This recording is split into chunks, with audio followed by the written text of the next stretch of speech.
English as well because English and Hindi both. So I'm going to consider both the things. ठीक है, चलिए मैं आपके पास एक क्वेश्चन यहाँ पे प्रेजेंट किया हूँ. इस क्वेश्चन को ध्यान से देखिए. ठीक है, मैं आपको पूछ रहा हूँ, इस क्वेश्चन को ध्यान से देखिए और इसमें बताइए क्या क्वेश्चन में कुछ गलती है.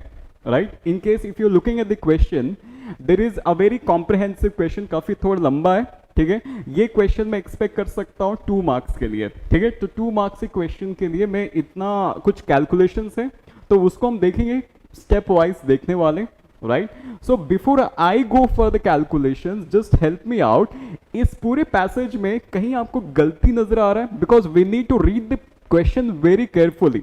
हम यही मिस्टेक करते हैं क्योंकि हम देखते हैं डेटा दिया है, फॉर्मूला दिया है, just put and get the answer. ऐसे कई बार हमारे साथ काफी मिस्टेक्स हो जाते हैं, तो इसीलिए मैं आपको पहले एक रीडिंग करवाना चाहता हूं. So basically when you go for any question solving, either it is easy, tough, hard, कुछ भी. ठीक है, मैं यहाँ पे कोई भी चीजें को एज ए, जैसे यहाँ पे डेटा ट्रीटमेंट लिखा हुआ है तो यहाँ पे मैं कोई बेसिस नहीं रख रहा हूँ कि कोई टफ है या इजी है, बट कोई भी क्वेश्चन हो आपको टैकल कैसे करना है, how to go for it. First point आपको ये याद रखना है कि आपको क्वेश्चन को अच्छे से रीड करना पड़ेगा. Okay, just let me know if we want to read the question, so what is the main motive. क्या मोटिव होता है, क्वेश्चन को हमने क्यों पढ़ना चाहिए. ठीक है, क्वेश्चन को हमें क्यों पढ़ना चाहिए, क्वेश्चन को हम क्यों पढ़ें. Because question is written, because we know the formula and will get the answer, but हम क्वेश्चन को काफी केयरफुली हमें क्यों रीड करना चाहिए. फोबिया है, फोबिया होता है कि कहीं ऐसा कुछ इंफॉर्मेशन मिस ना हो जाए. That is the first thing that comes into our mind. ठीक है, तो पहला दिमाग में ये आता है कि यार कुछ इंफॉर्मेशन ऐसा है, कुछ ट्रिकी क्वेश्चन हो सकते हैं. गेट पेपर है भाई, गेट पेपर में कुछ ना कुछ ट्रिकी क्वेश्चन हो सकता है, सो अच्छे से पढ़ना पड़ेगा. एक फोबिया के पॉइंट ऑफ व्यू से मैं बता सकता हूं. ठीक है, सेकंड क्या है, हम यहाँ पे क्वेश्चन को जब पढ़ते हैं हम यहाँ पे यूनिट्स को बहुत ध्यान से देखा जाता है. यूनिट्स कौन से यूनिट्स में मेंशन किया गया है. ठीक है, तो मैं यूनिट्स के हिसाब से आपको पूछना चाहूंगा in this question where do you find a mistake. अगर कोई मिस्टेक है तो आप मुझे बताइए. हाँ, अगर ऐसा कोई मिस्टेक है तो आप मुझे प्लीज शेयर कीजिए. If there is any mistake in the given question just help me out. या कोई क्वेश्चन में मिस्टेक है, क्वेश्चन आराम से पढ़ लीजिए. ठीक है, मैं आपको कुछ सवाल पूछूंगा on the basis of statement, तो उसके बाद हम इसको अच्छे से सॉल्व करेंगे. ठीक है, तो स्ट्रैटेजिकली हम सॉल्व करेंगे, एकदम इसका एक प्रोसेस होगा. राइट, तो इसका एल्गोरिथम होगा बेसिकली, तो कहाँ से शुरू करना है and how to get the answer, वो सारे चीजें मैं आपको बताऊंगा. बट फिलहाल इसको आपको कैसे आपको कुछ दिखाई दे रहा है इसमें कुछ मिस्टेक्स है. Yes, if there is any mistake just help me out. If there is any mistake then help me out. If you find any mistakes. Okay, so जैसे मैंने आपको बताया था कि जब हम क्वेश्चन को रीड करते हैं सबसे इंपॉर्टेंट बात क्या होता है कि हम यहाँ पे यूनिट्स को देखते हैं, यूनिट्स को देखते हैं. ठीक है, तो यूनिट्स क्या क्या है वो हम देख लेते हैं. तो यूनिट्स के लिए हमें पहले क्वांटिफाई करना पड़ेगा. ठीक है, तो क्वांटिटीज क्या है इस क्वेश्चन पेपर में वो देखेंगे. ठीक है, तो चलते हैं क्वेश्चन की तरफ. यहां पे एक कोरिलेशन दिया गया है, एक कोई फॉर्मूला दिया गया है. लेट्स सपोज जहां पे F आपका फ्रिक्शनल फैक्टर है, क्योंकि ये फ्रिक्शनल फैक्टर जो है वो हमेशा फ्लूइड डायनेमिक्स में आता है. राइट, जब हम पाइप्स के बारे में पढ़ते थे friction factor comes into picture. ठीक है, तो ये फ्लूइड मैकेनिक्स का क्वेश्चन है ऑब्वियसली. ठीक है, और यहाँ पे जो रिलेशन है F, H और Q, जितने भी आपका वेरिएबल्स है इसमें सब डिफाइंड है और रिलेटेड है, तो इसलिए इसको हम बोलते हैं कोरिलेशन. ठीक है, तो कोरिलेशन से हम इस क्वेश्चन को सॉल्व करेंगे. डेटा दिया गया है कुछ इस तरह से, वो सारी चीजें हम देखेंगे. Right, so just help me out if there is any error in the question or if you can find, if then just let me know. अगर कोई एरर है तो आप बताइए. इन टर्म्स ऑफ यूनिट्स, मैं यूनिट्स के टर्म्स में आपसे पूछ रहा हूं, कोई एरर है तो आप मुझे शेयर कीजिए. कैसे करें. So if you find any error just help me out because something has to be wrong, because मैंने deliberately मैंने यहाँ पे कुछ मिस्टेक पॉइंट किया है. ठीक है, मैंने रखा है ऐसा कि आपको थोड़ा से रीड करने में थोड़ा आसानी हो and you can easily get the correct statement. ठीक है, actually somewhere there is wrong, कहीं ना कहीं एक रॉन्ग लिखा हुआ है, तो उसको हम यहाँ पे देखेंगे कैसे करने वाले. यस, कैसे करने वाले. ये रिलेशन तो ठीक है, ये कोरिलेशन ठीक है, there is no issue with the correlation. चलो अच्छी बात है. यहां पे आप देखिए आपका जो फ्लो रेट दिया हुआ है 15 मीटर क्यूब पर आवर, ये भी ठीक है क्योंकि हमें पता है कि आपका फ्लो रेट है वो किस में टर्म्स में होता है, क्यू बेसिकली आपका मीटर क्यूब पर सेकंड, मतलब वही वॉल्यूम पर यूनिट टाइम, ठीक है। तो वॉल्यूम पर यूनिट टाइम के बेसिस पे तो ये तो सही है, चलो अच्छी बात है।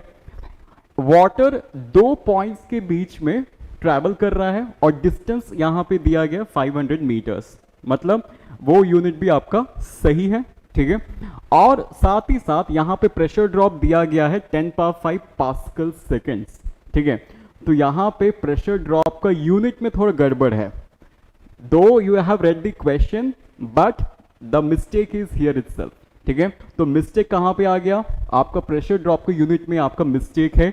वो कौन सा मिस्टेक है, पास्कल सेकेंड्स तो होता नहीं है, वहां पे यूनिट क्या होगा, anyone, unit of pressure drop basically it is Newton पर मीटर स्क्वायर। तो यहां पे हम क्या करने वाले हैं, पास्कल सेकेंड्स के जगह पे हम यहां पे लिखेंगे न्यूटन पर metre square. So this is the only correction that we need to do in this case, ठीक है। बाकी सब तो सही है। कोरिलेशंस यहां पे तीन कोरिलेशंस यहां पे मैं देख पा रहा हूं, एक आपका लैमिनार फ्लो के लिए दिया हुआ है फ्रिक्शन फैक्टर का एक्सप्रेशन, टर्बुलेंट फ्लो का फ्रिक्शन फैक्टर का एक्सप्रेशन दिया हुआ है, और यहां पे relation between all the variables, ठीक है। तो ये सारी चीजें मेंशन किया गया है। Okay, now we need to approach a question, ठीक है। तो मैंने यहां पे कैटेगरी बताया है डेटा ट्रीटमेंट, मतलब आपके पास डेटा है, फॉर्मूला है, अब आपको सॉल्व करना है, ठीक है। इसमें कोई कॉन्सेप्चुअल टाइप का क्वेश्चन नहीं है, आपको यहां पे डेटा को ट्रीट करना है। बेसिकली डीआई बेस्ड क्वेश्चन है, थोड़ा आपको देखना है आगे, थोड़ा से वेरिएबल्स को देखना है और यहां पे फॉर्मूला में आपको वैल्यूज पुट करने हैं, then you will get the answer. Generally जब हम गेट का पेपर्स में बात करते हैं we get maximum of this questions, if in case because conceptual questions काफी कम होंगे, बट इस टाइप के जो क्वेश्चंस होंगे काफी रिपीटेडली आपको मिलते रहते हैं गेट पेपर में। तो यहां पे आपको बिल्कुल भी मिस्टेक्स नहीं करना है, please make sure don't make any mistakes while you go for this category questions that is data treatment, because you know the concept, you know everything, you know the facts and figures, आपको ये concept के कहां से लिया गया है वो सब कुछ पता है, you know everything. That means if you know everything then you should solve the question correctly, ठीक है। तो ये आपको ध्यान रखना पड़ेगा। So let's solve the question, okay, step by step. Okay, all the units are consistent, सारे units आपका सही है। तो अभी हम देखेंगे इस क्वेश्चन को अप्रोच कैसे करना है, ठीक है। तो आज की क्लास की जो कैटेगरी है वो डेटा ट्रीटमेंट है and the question is from fluid mechanics, ठीक है। चलो क्वेश्चन को सॉल्व कैसे करेंगे, आप मुझे क्वेश्चन का आंसर देने वाले हो, ठीक है। So we are going to solve in a very analytical way, ऐसा नहीं कि हम यहां पे फॉर्मूला में पुट करेंगे and easily get the answer. We are going to cross check भी करेंगे कि या वो सही है प्रोसेस या गलत है, ठीक है। तो ऐसे गेट में जनरली हमें टाइम नहीं मिलता है, ठीक है, बट यहां पे क्रॉस चेक करने के लिए बहुत टाइम है, हमारे पास तो टाइम है, so we can cross check and we will know that our answer is correct, ठीक है। चलो फिर यहां पे देखते हैं फिर कैसे क्वेश्चन को सॉल्व करना है, ठीक है। क्वेश्चन को सॉल्व कैसे करना है, so we have a question over here, okay. पहली चीज क्या है, रिलेशन सब चीजें दिया गया है। Now you have to find it in every case we need to see all the dimensions, ठीक है। एफ का मतलब होता है friction factor, what is H, capital H का मतलब क्या होता है, any one of you, yes any one of you just let me know what is capital H, ठीक है। यहां पे कैपिटल एच का मतलब होता है हेड लॉस, ठीक है। And I want to mention that ये जो कोरिलेशन है वो एनर्जी यूनिट्स में है। तो साथ साथ यहां पे बता देता हूं, यहां पे एक चीज बता रहा हूं, जो आपका ये कोरिलेशन है this is your energy units, ये आपका एनर्जी यूनिट्स में है, ठीक है। ये हम आपको मैं स्पेसिफाई कर रहा हूं, ठीक है। तो क्वेश्चन पेपर में ये स्पेसिफाई किया जाएगा, नो इशू, ठीक है। नाउ अगर ये कोरिलेशन दिया गया है and this correlation is in energy units, energy के यूनिट्स में है, तो H basically H pressure drop में कैसे एक्सप्रेस करेंगे आप मुझे बताइए। यहां पे जो हेड लॉस है वो प्रेशर ड्रॉप, ठीक है। तो हेड लॉस प्रेशर ड्रॉप के टर्म्स में कैसे एक्सप्रेस करेंगे, ये सारी चीजें आपको पहले से पता है, right. Just I am going to redefine the facts. तो यहां पे H का मतलब है हेड लॉस, और हेड लॉस आपका एनर्जी यूनिट्स में, ठीक है। हेड लॉस आपका एनर्जी यूनिट्स में है, तो हेड लॉस एनर्जी यूनिट्स में इसका मतलब क्या है, आप इसको प्रेशर ड्रॉप में एक्सप्रेस कर सकते हैं। हम क्यों करेंगे प्रेशर ड्रॉप में, क्योंकि यहां पे दिया गया है प्रेशर ड्रॉप का वैल्यू दिया गया है, आया समझ में, इसीलिए हम H को हम रिप्लेस करेंगे विद ए प्रेशर ड्रॉप, ठीक है। Now you need to say if this correlation is in energy units then what is the relation between H capital H and the pressure drop, ये बता दो। हाँ, कोई बता सकता है तो फटाफट बताओ। एग्जैक्टली कैपिटल H और प्रेशर ड्रॉप में क्या रिलेशन है, the first that we need to point out, relation क्या है वो दिया गया है, मैंने स्पेसिफाई कर दिया एनर्जी यूनिट्स, तो H को हम एक्सप्रेस करेंगे प्रेशर ड्रॉप के टर्म्स में, ठीक है। तो कैसे करते हैं, तो H को हम लिखते हैं, H को कैसे लिख सकते हैं, डेल्टा P बाई रो लिखते हैं, ठीक है, ये आपके एनर्जी यूनिट्स के टर्म्स में, ठीक है। तो यहां पे क्वेश्चन में दिया गया प्रेशर ड्रॉप, तो इसीलिए हम H के जगह क्या लिख सकते हैं, delta P by rho, right. Now this is very clear to you, अब ये चीज आपका बहुत अच्छे से क्लियर हो चुका है। अब यहां पे H के जगह क्या यूज कर सकते हैं, delta P by row use कर सकते हैं, चलो अच्छी बात। नाउ सी द फैक्ट्स, अब हमें क्या देखना है, पहले हमें क्या लिखना है, गिवन लिखना है, क्या क्या गिवन है, ठीक है। तो जब इस कैटेगरी क्वेश्चन सॉल्व करते हैं तो हमें डेटा को अच्छी तरह से एनालाइज करना चाहिए, कौन से डेटा को हम यूज कर सकते हैं, बिकॉज मिसलेनियस डेटा अगर आप कंसिडर करोगे तो आपका टाइम वेस्ट होगा, राइट। वो सारी चीजें मैं आपको यहीं पे बता दूंगा कैसे आपका टाइम वेस्ट हो रहा है, ठीक है। अब यहाँ पे डेटा काफी ज्यादा दिया गया नहीं है, मतलब सिंपल सा क्वेश्चन है, but data is all about this, ये आपको 2 डेटा दिया गया है और 3 कोरिलेशन दिया गया है, दैट्स इट, ठीक है। और आपको पूछा गया है select a suitable pipe, that means इसका मतलब क्या होता है, anyone just help me out, if I want to ask you select a suitable pipe, okay, select a suitable pipe, select a suitable pipe का मतलब क्या होता है, पाइप का यहाँ पे डायमेंशन पूछा गया, ठीक है। तो अगर हम पाइप का डायमेंशन के बारे में बात करते हैं, usually we talk about diameter, ठीक है, डायमीटर ऑफ द पाइप, तो वो डायमेंशन हो जाता है इन केस ऑफ पाइप, ठीक है। तो यहां पे क्वेश्चन का मतलब ये है, they have asked the dimension of the pipe, basically diameter of the pipe for this question, ठीक है। अगर ऐसा कोई प्रेशर ड्रॉप होता है पाइप के अंदर और वाटर फ्लो हो रहा है, वाटर फ्लो हो रही है, और वाटर फ्लो जो डिस्टेंस दिया गया है 500 मीटर्स और 15 मीटर क्यूब पर आवर के स्पीड में वो ट्रैवल कर रहा है, ठीक है, ये सारी इंफॉर्मेशन आपको दिया गया है, ठीक है। और आपको बताना है डायमीटर ऑफ पाइप कितना होना चाहिए, ये है बहुत सिंपल सा क्वेश्चन। अब कोरिलेशन यूज भी करना है, ठीक है। अब यहाँ पे ये भी है कि यहाँ पे स्पेसिफिक फ्लो लिखा हुआ है, can you just read this fact, यहाँ पे स्पेसिफिक फ्लो लिखा हुआ है, स्पेसिफिक फ्लो का मतलब हो आपका लैमिनर हो सकता है या फिर टर्बुलेंट हो सकता है, दोनों फ्लो एक साथ नहीं होगा, बट आपको डेटा दोनों का दिया हुआ है, लैमिनर का भी दिया हुआ है और टर्बुलेंट का भी दिया हुआ है। That means we need to exercise only one option to solve this question. आया समझ में? तो यहां पे जो F है, जो कोरिलेशन में जो F है, either we have to use laminar or you have to use the turbulent, ठीक है। तो इन दोनों में से आपको एक यूज करना है, ठीक है। और इन दोनों में से अगर एक यूज करोगे, हो सकता है कि पहले अटेम्प्ट में आपका आंसर गलत हो जाए, ठीक है, फिर आपको थोड़ा टाइम वेस्ट हो जाएगा, गिल्ट फील होगा, यार इतना टाइम वेस्ट हो गया, then I need to go for this, ठीक है। तो आपको करना क्या है इसमें, ठीक है, तो आपको करना क्या है, कैसे आपको अप्रोच करना है, ठीक है। तो यहां पे आप देखिए, first we need to analyse that what is been given, तो मैं पहले यहां पे गिवन लिख देता हूं, उसके बाद हम धीरे धीरे आगे चलते हैं। मैं ये क्वेश्चन को सॉल्व करना चाहता हूँ यूजिंग एसआई यूनिट्स। तो आपको ध्यान रखना है जब गेट का पेपर सॉल्व करते हैं, usually when we talk about GATE examination we deal with SI units, तो इस बात का ध्यान दीजिए, क्वेश्चन पेपर हमेशा एसआई यूनिट्स में रहता है। कभी कभी अगर सोल्यूशन सीजीएस में पूछा गया सेंटीमीटर मिलीमीटर पूछते हैं ऐसे, बट जनरली जो क्वेश्चन पेपर का फॉर्मेट होता है एसआई यूनिट्स में होता है, ठीक है। तो यहाँ पे वही चीज को यहाँ पे फोकस करना है, ठीक है।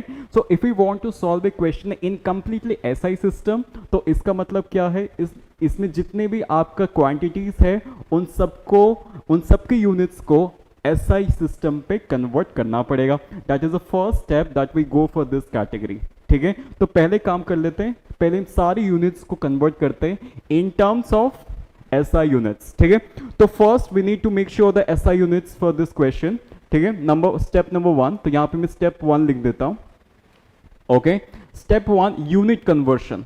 ये एल्गोरिथम है, आप एल्गोरिथम की जगह ऐसे कंसिडर कर सकते हैं। तो यूनिट कन्वर्शन, तो यूनिट कन्वर्शन में इसलिए ध्यान देना है ताकि बाद में पता ना, बाद में फिर लगे या कैलकुलेशन में गलती हो रही है या यूनिट्स आपने सही कन्वर्ट नहीं किया है। तो first you need to make sure the unit conversion is mandatory. तो इसलिए मैंने यहाँ पे स्टेप 1 में यूनिट कन्वर्शन के बारे में बात किया है। ठीक है, तो यूनिट कन्वर्शन में देखिए यहाँ पे हमारे पास जो डेटा दिया गया उसी चीज को मैं यहाँ पे लिखूंगा। ठीक है, flow rate is given as 15 metre cube per hour. ठीक है, तो इसका मतलब क्या है, हमारा जो फ्लो रेट होता है वो मीटर क्यूब पर सेकंड्स में होता है। इसका मतलब वी नीड टू कन्वर्ट। ठीक है, तो first conversion we are expecting for the value of Q का वैल्यू दिया गया है 15 metre cube per hour. Okay, 15 metre cube per hour दिया गया है। ठीक है, 15 metre cube per hour, that means R has to be converted to seconds. That is the first thing. तो यहां पे आप मुझे बताओ इसका आंसर क्या होना चाहिए। 15 बाई 3600 सेकेंड्स होगा। ठीक है, और यहां पे आप लिखोगे मीटर क्यूब, तो आपका ऐसा ही सिस्टम में आ गया। So if you cancel it out you will get it is around 1/240 metre cube per second, ऐसा कुछ आएगा आपका। That is the value of Q over here. तो क्यू का यूनिट भी ठीक है मीटर क्यूब पर सेकेंड, और वैल्यू चेंज हो जाएगा। पहले 15 था, अभी क्या हो जाएगा 1/240। सो दिस इज डन। चलो अब हम सेकेंड यूनिट कन्वर्शन के बारे में बात करते हैं। लेट्स सपोज अगर है तो, ठीक है, यहां पे डिस्टेंस आपको दिया गया है एसआई यूनिट में, तो आपका सेकेंड पॉइंट है एल का वैल्यू दिया गया है, एल का वैल्यू दिया गया है which is 500 metres. This is okay, done, this is okay, this is also okay. Now the third point, अगर हम यहां पे बात करें थर्ड पॉइंट, तो यहां पे प्रेशर ड्रॉप का यूनिट में गड़बड़ हुआ था, तो यहां पे यूनिट सिर्फ होगा पास्कल्स होना चाहिए। So it is 10⁵ pascals, that means around 1 atmosphere है। तो यहां पे आपका यूनिट्स ठीक है, right. So we can just write delta P is given as 10⁵ pascals, ऐसा हम लिख सकते हैं। ये सारे 3 की पॉइंट्स है जो मैं आपको बता रहा हूं। First key point is Q, done. तो क्यू का यूनिट को हमने कन्वर्ट किया है in terms for R, we have converted to seconds, बाकी सब आपका सही है। ठीक है, तो पहला स्टेप आपका हो चुका है, पहला स्टेप आपका हो चुका है। ठीक है, अब हम चलते हैं सेकेंड स्टेप पे। अगर कोई डाउट है तो आप प्लीज मेरे से पूछिए। यहां तक आपका क्लियर है? Just give me thumbs up guys. हाँ, यहां तक सबका क्लियर है? Okay, now first step is done. Now I need to consider this part, now this part, this correlation. ठीक है, अब इस कोरिलेशन को डिफाइन करेंगे in terms of either laminar flow और टर्बुलेंट फ्लो। ठीक है, तो लैमिनार फ्लो और टर्बुलेंट फ्लो दोनों में से एक केस हमें कंसिडर करना है। Let's start with laminar flow, what happens. ठीक है, तो क्या हमें गलत हो या सही हो, बट हम स्टार्ट कर लेते हैं। ठीक है, चलो, तो क्या करना पड़ेगा, जो एफ का जो एक्सप्रेशन है वो कहां यूज करना है, यहां पे यूज करना है। ठीक है, तो यहां पे आपका ये LHS पार्ट है, तो इसको हम LHS से डिनोट करते हैं, और ये आपका कौन सा है, RHS पार्ट है। ठीक है, ये आपका कौन सा है, RHS पार्ट है। आया समझ में? तो LHS RHS को हम अलग अलग डिफाइन करेंगे और अच्छे से सॉल्व करने वाले हैं। ठीक है, तो पहले हम RHS पार्ट को सॉल्व करते हैं, क्योंकि कुछ चीजें हमें ऑलरेडी पता है। ठीक है, we know some variables, we know the values of some variables, so we are going to solve first RHS। देखो कैसे प्रोसेस हो रहा है। ठीक है, जो चीजें हमें पता है उससे पहले सॉल्व करना चाहिए। ठीक है, नॉट दिस वन, ऑब्वियस सी बात है। ठीक है, तो पहले इसे सॉल्व करते हैं, कुछ आएगा वैल्यू। ठीक है, तो कॉम्प्लेक्स है, तो कॉम्प्लेक्स को जल्दी सॉल्व करने में मजा आएगा, राइट। दैट मीन्स कोई भी एक कॉम्प्लेक्स एक्सप्रेशन होता है उसको हम फर्स्ट अटेम्प्ट करना चाहिए ताकि हमारा माइंड फ्रेश होता है। ठीक है, so we have to make sure that this has to be approached. ठीक है, तो पहले स्टेप 2 के हिसाब से क्या करेंगे, इसे सॉल्व करेंगे, this part, this is step number 2। ठीक है, तो स्टेप नंबर 2 क्या हो जाएगा, just I am going to write over here. Step number 2 क्या हो जाएगा, हम RHS पार्ट को सॉल्व करेंगे। राइट हैंड साइड का जो कोरिलेशन का जो राइट हैंड साइड है उसको हम सॉल्व करने वाले, using not using actually, but इसमें कोई F फैक्टर नहीं है, इसमें कोई F नहीं है, तो हमें कोई वरी करने की जरूरत नहीं है। ठीक है, हमें इससे सॉल्व करने के लिए ये दोनों वैल्यूज की जरूरत नहीं पड़ेगी, क्योंकि F तो है ही नहीं। ठीक है, तो यहां पे हम क्या करेंगे, सिर्फ हम वेरिएबल्स को यहां पे पुट करने वाले। अब देखते हैं क्या होता है। Let's write this part 32 into del P by rho, और यहां पे जो h है वो h इक्वल्स टू l है, जो मैंने लेंथ डिफाइन किया गया है वही आपका h है, तो इसलिए यहां पे हम l करके मैं रिप्रेजेंट कर रहा हूं, ठीक है। That will be power 1/5 multiplied by यहां पे q पावर पाई, पावर क्या हो जाएगा 3/5 multiplied by rho by mu, जैसा है मैंने वैसे ही लिखा है, कुछ नया चीज नहीं है, बस यहां पे मैं वैल्यूज यूज करने वाला हूं और आपको थोड़ा सोच समझ के वैल्यूज यूज करना पड़ेगा, ठीक है। थोड़ी बहुत हमने यूनिट को कन्वर्शन किया है तो वही वैल्यू को हम यहाँ पे रिप्रेजेंट करने वाले हैं, ठीक है, फाइन। तो चलो कैसे करने वाले हैं, अब शुरू करते हैं यहां से एकदम, आप मुझे कैलकुलेटर यूज करके बताओगे, ठीक है। चलो 32 इंटू यहां पे डेल पी का वैल्यू दिया गया है, हाँ दिया गया है, कितना 10 पावर 5 पास्कल्स, आपको वैसे ही लिखना जैसे लिखा हुआ है, ठीक है, 10 पावर 5 बाई, और यहां पे रो का मतलब डेंसिटी, और यहां पे पाइप में क्या फ्लो कर रहा है, वाटर फ्लो कर रहा है, पाइप में क्या फ्लो कर रहा है, वाटर फ्लो कर रहा है, तो यहां पे इसका मतलब है डेंसिटी की जगह हम क्या लिखेंगे 1000, ठीक है, into L is your length of the pipe, तो यहां पे 500 मीटर्स है, तो यहां पे लिखेंगे 500 मीटर्स, ठीक है, पावर 1/5, ठीक है, फाइन। Q का वैल्यू दिया गया है, अभी हम निकाल के रखें, ठीक है, वो कितना है 1/240 है, तो यहां पे 1/240 इंटू पाई ऐसे लिखेंगे, ठीक है, power 3/5, right, multiplied by density, हमें पहले से पता है वाटर का डेंसिटी आपको पता होना चाहिए, विच इज 1000 kg/m³, तो वही 1000 को हम यहां पे लिख सकते हैं, और म्यू मतलब क्या, डायनेमिक विस्कोसिटी, आपने पढ़ा है, ठीक है। तो डायनेमिक विस्कोसिटी वाटर के लिए कितना होता है 10⁻³ तो जितने भी यहां पे इंफॉर्मेशन मैं आपको बता रहा हूं ये क्वेश्चन पेपर में नहीं है, क्वेश्चन में कहीं नहीं लिखा है कि आपको विस्कोसिटी दिया गया है, it is not been mention, but ये जनरल केस होता है, तो इन चीजों का आपको ध्यान रखना है, जो चीजें आपको याद रखना है वो चीजों को मैं यहां पे बता रहा हूं। विस्कोसिटी ऑफ वाटर को आपको याद रखना पड़ेगा, विच इज 1 सेंटीपॉइस, या फिर आप पास्कल सेकेंड्स में बताना चाहोगे, इट इज 10⁻³ पास्कल सेकेंड्स, ठीक है। तो इस चीज को पूरी तरह से सॉल्व कर लीजिए और मुझे बताइए इसका आंसर क्या होगा, क्विक। इसका आंसर कि मेरे पास आंसर ऑलरेडी है, मैं आपसे आंसर जानना चाहता हूं कि इसका आंसर क्या होनी चाहिए, ठीक है। ये पार्ट हमने इसलिए किया, रीजन क्या है, मेरा मोटिव ये है कि आंसर नहीं लेके आना है, I am not concern about the answers, I am concern how to approach in a very less time, कम समय में अप्रोच कैसे बढ़ाना है, अप्रोच कैसे करना है। बेसिकली यहां पे आप देखिए, पहले मैंने अपने यूनिट्स को कन्वर्शन कर लिया, ठीक है, वैसे आपको एग्जाम में करने की जरूरत नहीं है, आपको माइंडफुली कैलकुलेशंस कर सकते हैं, देयर इज नो इशू, ठीक है। और उसके बाद मैंने क्या किया, इस चीज को लिया, वाई, क्योंकि इस चीज में यहां पे RHS पार्ट में F नहीं है, तो अगर F होता तो हमें इन दोनों को कंसिडर करना पड़ता, राइट। तो पहले F के लिए, because we need to get the answer in a very less time, तो इसलिए यहां पे F नहीं है, तो पहले इस चीज को हमने सॉल्व कर दिया, ठीक है। तो कितना आंसर आ रहा है ये बता दो, इसका एक ही आंसर आएगा, RHS का एक सिंपल वैल्यू आएगा, या फिर मुझे बताओ तो इसका आंसर क्या आएगा।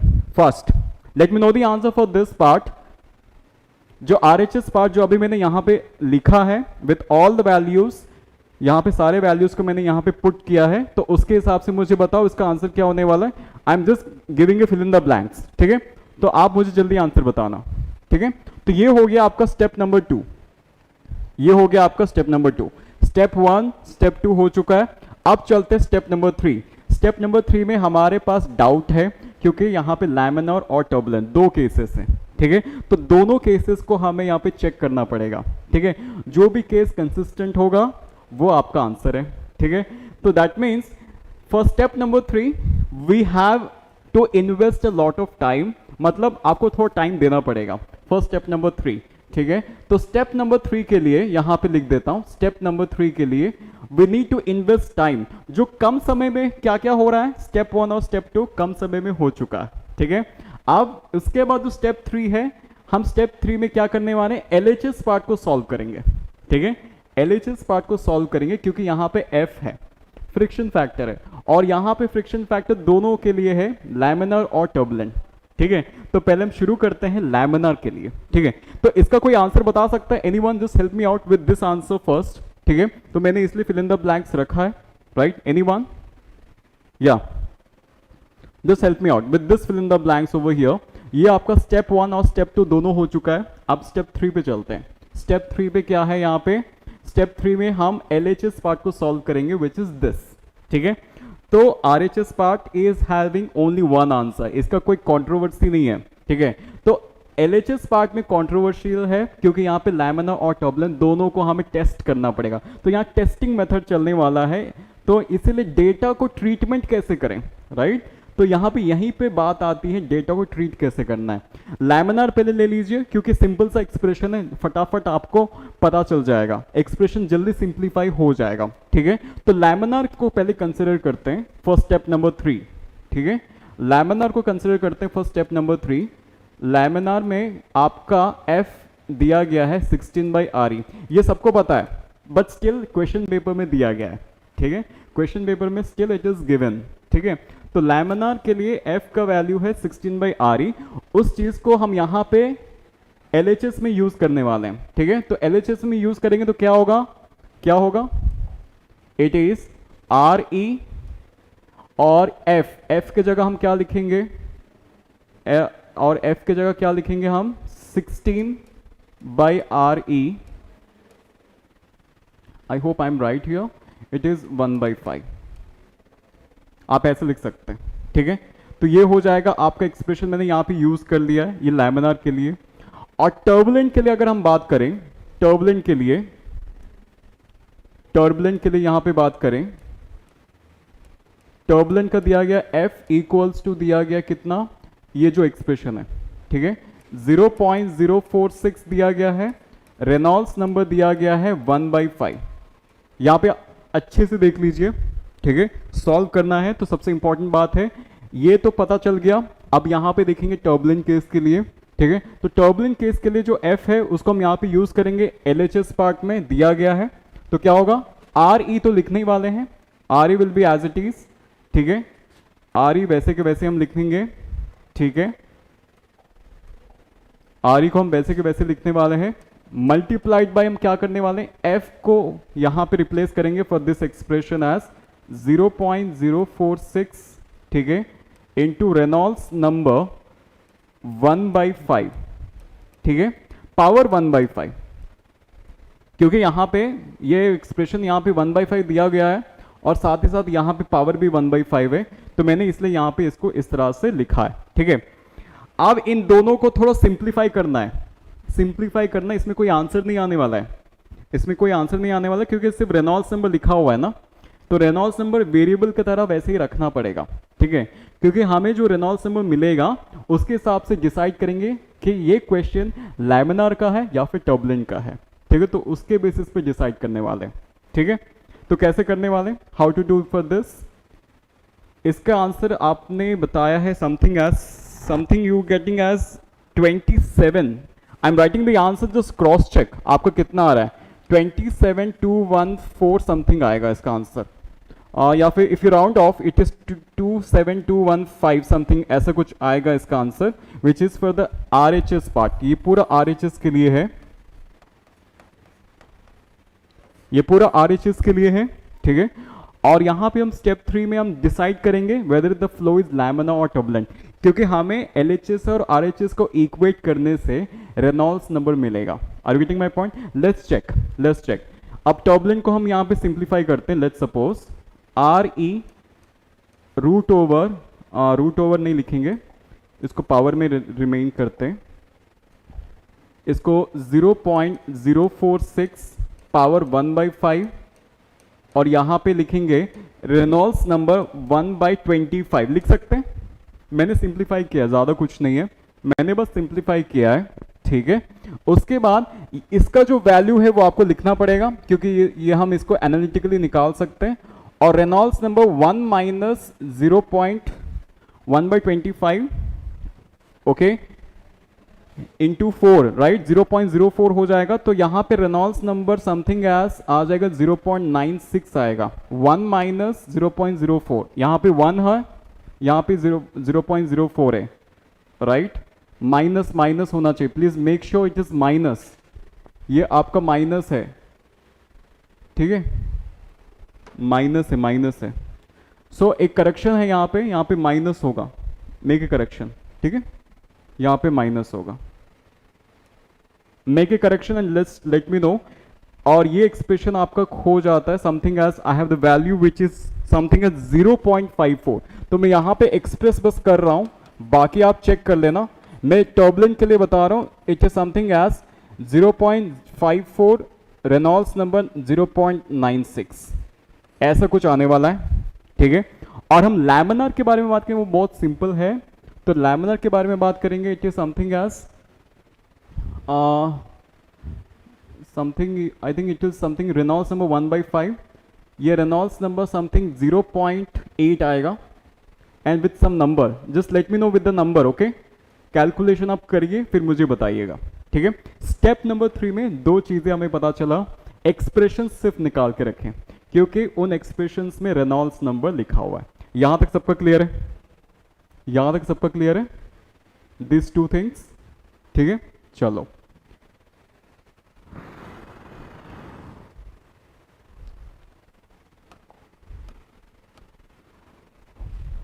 ओके, अभी हम क्या करेंगे, this is step 3 is done. अब हम टेस्टिंग करेंगे लैमिनार फ्लो या turbulent flow, okay. Let's pick up this expression क्योंकि बड़ा है, ठीक है।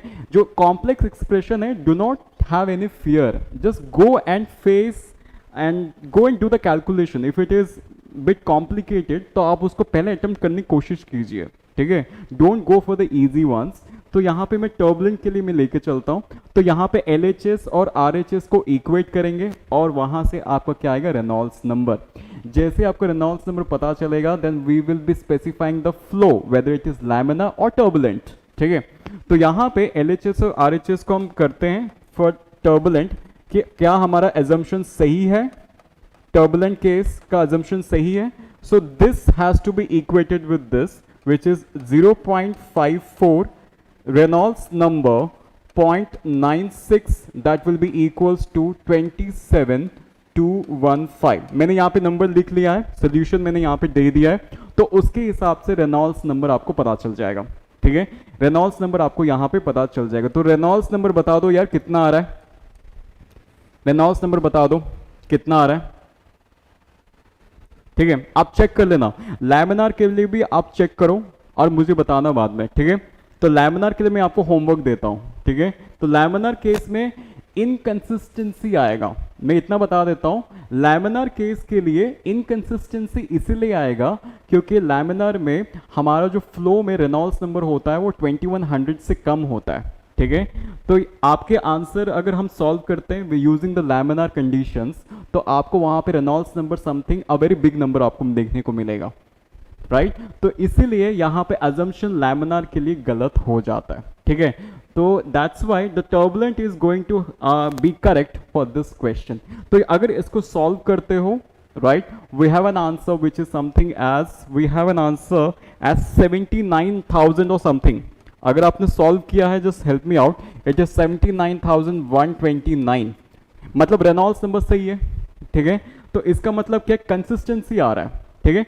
2100 से ज्यादा है तो टर्बुलेंट केस है, तो टर्बुलेंट केस है, इसका मतलब ये आपका जो एजम्पशन है, जो फ्लो है वो आपका टर्बुलेंट होगा, ठीक है। तो यूजिंग दिस रेनॉल्ड्स नंबर हम क्या निकालने वाले हैं, diameter, which is step number I guess 4, step number 4। तो यहां पे स्टेप नंबर 4 के हिसाब से देखें, स्टेप नंबर 4 आपका फाइनल कैलकुलेशन है, ठीक है। तो यहां पे जब 2 मार्क्स के क्वेश्चंस फेस करते हो तो you have to go for this calculation, at least they will be having such questions for sure. तो इसीलिए आज जब आपका टेस्टिंग मेथड्स होता है, बिकॉज हम this is a testing method, यहां पे हम टेस्टिंग मेथड को यूज कर रहे हैं, ठीक है। टेस्टिंग मेथड में टाइम लगता है, टेस्टिंग मेथड में टाइम लगता है, that means you have to be very quick in calculations, ठीक है। तो इसीलिए स्टेप नंबर 4 में सिंपल से कैलकुलेशन है, रेनॉल्ड्स नंबर डिफाइंड हो चुका है, पता चल चुका है कि आपका फ्लो कौन सा है, टर्बुलेंट है। तो टर्बुलेंट है, दैट मीन्स यहां पे हम इक्वेट करेंगे किसके साथ, dv रो बाय म्यू के साथ, बहुत फेमस फॉर्मूला है। तो यहां पे लिखेंगे dv rho by mu, dv rho by mu. Are you getting my point? Fine. Now d का मतलब डायमीटर जो हमें निकालना है, वेलोसिटी दिया है, वेलोसिटी मेंशन्ड है, बट हमारा क्वेश्चन में वेलोसिटी की जगह q मेंशन्ड है, मतलब वॉल्यूमेट्रिक फ्लो रेट। तो v की जगह हम क्या लिखने वाले, q बाई a लिखेंगे, ठीक है। और रो आपको पहले से पता है और म्यू भी आपको पता है, ठीक है। तो सारी चीजें आपको पता चल चुका है, just we need to put the values. तो इसको डिफाइन करते हैं, फिर डिफाइन करने से क्या होगा, 79,129। If I am wrong with the answer just help me out, अगर कुछ आगे पीछे हो सकता है, बट आई एम अराउंड, जब मैंने कैलकुलेट किया है इट इज 79,000, ठीक है, 79,000 समथिंग ऐसे कुछ आएगा, ठीक है। Which is I just right D, और इसको रिप्लेस करेंगे q बाई a के साथ इंटू म्यू इंटू रो, ठीक है, ऐसे लिखें, राइट। तो अब थोड़ा और सिंप्लीफाई कर लेते हैं, that is equals to d, और q का वैल्यू हमें पहले से पता है, विच इज 1/240 हमने पहले से निकाल के रखा है। इसीलिए स्टेप 1 में यूनिट कन्वर्शन करना इंपॉर्टेंट है ताकि हमारे लिए इजी हो जाए, राइट। तो q यहां पे हो जाएगा 1/240, तो 1/240, okay, and this is rho which is 1000, ठीक है। और यहां पे अगर हम बात करें एरिया, एरिया होता है पाइप का area which is π/4 d square, तो यहां पे π/4 d स्क्वायर आ जाएगा, ठीक है। और साथ ही साथ यहां पे म्यू, म्यू का वैल्यू हमेशा SI सिस्टम में होना चाहिए विच इज 10⁻⁻3, ठीक है। सो 10⁻⁻3 यहां पे होगा इन दिस फैक्ट, ठीक है। तो यहां एक डी आपका कैंसिल हो गया, तो मतलब डायमीटर आपको यहां से पता चल जाएगा, ठीक है। जब आप इसको सॉल्व करोगे then you will be ending up with the answer, ठीक है, right. So I am not bothered whether the answer is correct और wrong, my botheration is all about how to proceed, ठीक है। जब इस कैटेगरी के जो क्वेश्चंस होते हैं जो डेटा बेस्ड होते हैं, डेटा एक्सट्रैक्शन, ठीक है।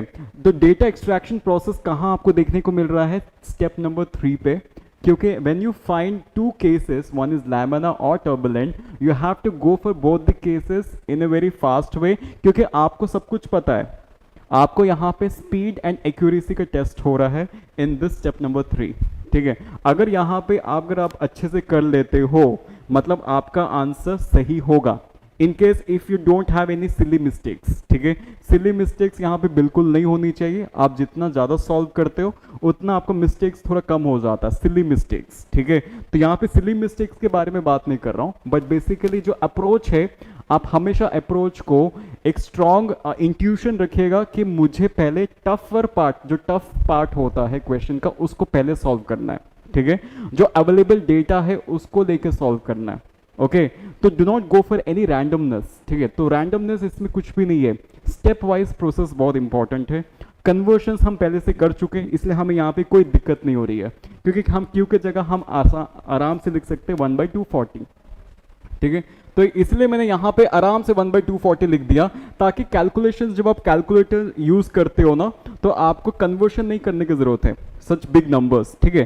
तो जितना आप मिनिमाइज करते जाओगे उतना आपका एक्यूरेसी होगा। So that is the first important point that I want to say, we have to minimise, ये सबसे इंपॉर्टेंट चीज होता है। जितना मिनिमाइज होगा आपका क्वेश्चन, जितना क्वेश्चन को आप मिनिमाइज करते जाओगे, मतलब आई वुड से आप रिफाइन कर रहे हो इंफॉर्मेशन को, तो जितना मिनिमाइज होगा उतना आपका एक्यूरेसी होगा। अगर आप मैक्सिमाइज कर रहे हो कैलकुलेशंस को, अगर आप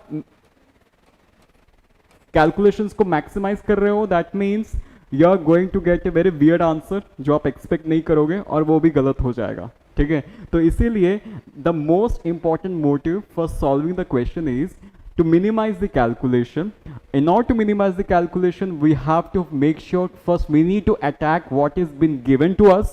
उस पे ध्यान देना है, हम उस पे ध्यान देते हैं जिसमें कुछ आर्बिट्री चीजें लिखा हुआ है, मतलब जो अननोन चीज है उस पे ज्यादा ध्यान जाता है, ठीक है।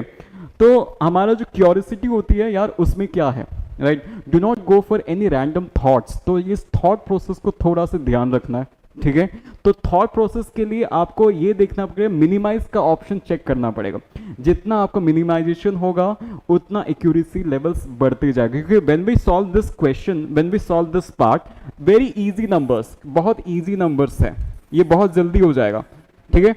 और दूसरी बात, पाई का वैल्यू आप सिर्फ 22/7 लिखिए, 3.14 मत लिखिएगा, क्योंकि जब आप सॉल्व करोगे you will be ending up with some answer, but वो आपका एक्यूरेट आंसर नहीं होगा, ठीक है। जब आप राउंड ऑफ करोगे तो अगर NAT क्वेश्चन बेस्ड होगा तो you will not and up in that range, तो उस रेंज के हिसाब से आपको लेके आने answer.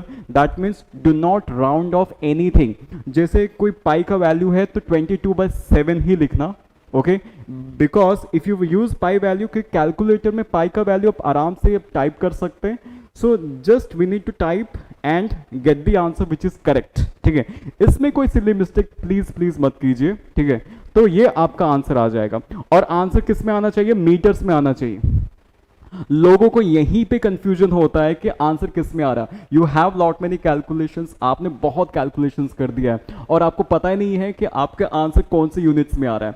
Then you will cross check, अरे आप फिर क्रॉस चेक करोगे, यार मैंने कौन से यूनिट को चेंज किया है, यूनिट को कौन से यूनिट को रखा है, राइट। तो ये सारे जो टाइम वेस्टिंग मेथड्स है आपके पास, उसको मिनिमाइज करना, दैट्स व्हाट आई मीन, ठीक है। तो इसीलिए आपका एक्यूरेसी आ जाएगा। I hope it is something 0.67 ऐसा कुछ आंसर आने वाला है। If you end up with this answer then this is your answer, ठीक है। So for this class it is just a category which is your data interpretation, ठीक है।